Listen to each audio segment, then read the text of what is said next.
就算只談一場感情，隨愛都是一時虛榮，不等於在蜜月套房遊過就可自入自出仙境，情願獲得你的尊敬，承受太高傲的罪名，擠得盡你臂彎，如情懷漸冷，未算孤苦也伶仃。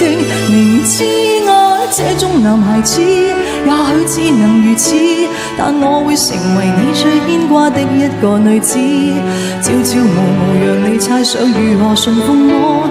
若果親手抱住，或者不必如此。許多旁人笑我不太明了，男孩子不受命令就是一種最壞名詞，笑我這個毫無辦法管束的野孩子，連沒有幸福都不介意。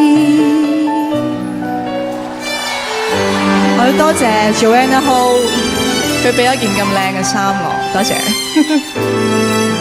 若我依然堅持忠誠，難道你又適合安定？真可惜，說要問我的還未晚，自己就自夢中甦醒。離場是否有點失敬，還是更轟烈的劇情？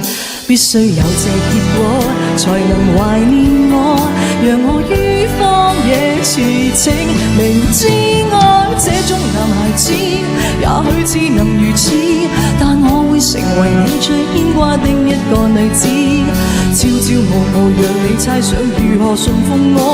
若果親手抱住，或者不必如此。許多旁人笑我不太明了，男孩子不受命令就是一種最壞名詞，笑我這個毫無辦法管束的野孩子，連沒有幸福都不介意。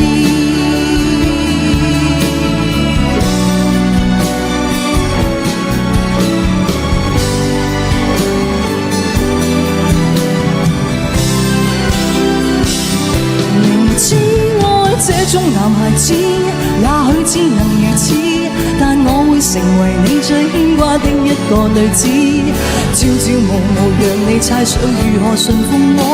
若果親手抱住，或者不必如此。許多旁人笑我不太明了，男孩子不受命令就是一種最壞名詞，我也笑我原來是個天生的野孩子，連沒有幸福